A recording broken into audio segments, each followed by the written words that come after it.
Welcome to the Sophia Phobicus channel. Today we are going to take a deep dive into one of history's mysteries, the case of Pope Joan. Grab your coffee and let's get started. In the dark and chaotic Europe of the 9th century, the Roman Catholic Church was the center of the universe. In this strictly patriarchal world, legend has it that one woman shattered every rule to sit upon the throne of St. Peter.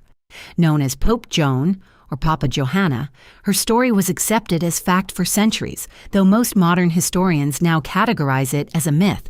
But as we will see, every myth often carries a grain of suppressed truth. According to the chronicles, Joan was born in Mainz, Germany, to an English missionary.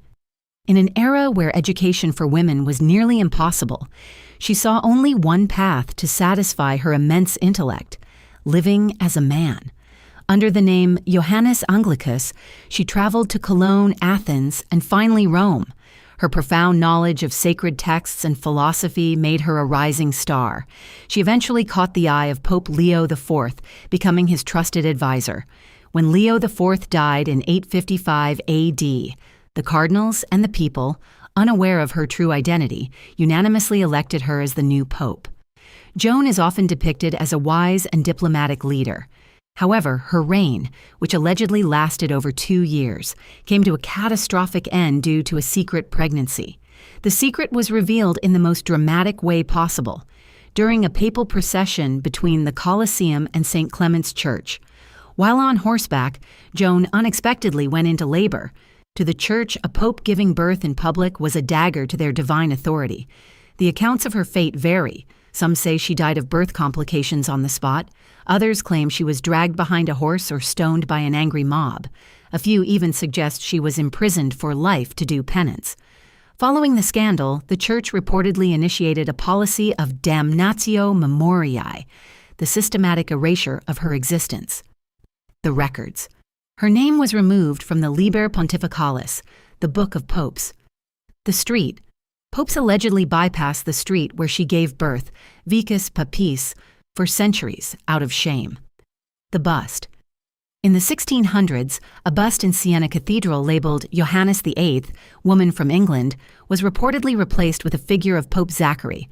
One of the most bizarre claims is the use of the sella stercoraria, a marble chair with a hole in the seat. Legend says that after Joan, every new pope had to sit on this chair while a cardinal performed a manual check to confirm his masculinity, announcing, "Testiculos habet et bene pendentes." He has testicles, and they hang well. However, as scientists, we must look at the evidence. Most historians believe these were actually ancient Roman birthing chairs, or imperial toilet seats used in ceremonies to symbolize the Pope's humility, not for a physical exam. Mainstream history views Joan as a 13th century anti-clerical satire. There is a time gap problem. Records show Benedict III succeeded Leo IV almost immediately, leaving no room for a 2-year reign. But here is the modern twist. In 2018, archaeologist Michael Habicht analyzed silver coins from the 800s and 50s. He discovered a distinct monogram that differed from those of Pope John VIII. Habicht argues this could be the signature of the legendary Johannes Anglicus, suggesting Joan might have actually reigned briefly between 856 and 858. Regardless of her physical existence, Joan lives on as a powerful symbol. The tarot, the High Priestess card, originally La Papessa, is widely believed to represent Pope Joan. Feminist icon. In modern theology, she represents the struggle for female merit and leadership in a world that denies it based on gender. Joan is the embodiment of a woman who risked everything for knowledge and power. Whether she was a real hero or a clever piece of medieval fiction, the fact that we are still talking about her on Sophia Phobicus today proves that the attempt to erase her from history failed. The Sophia Phobicus channel exists for your growth and well-being.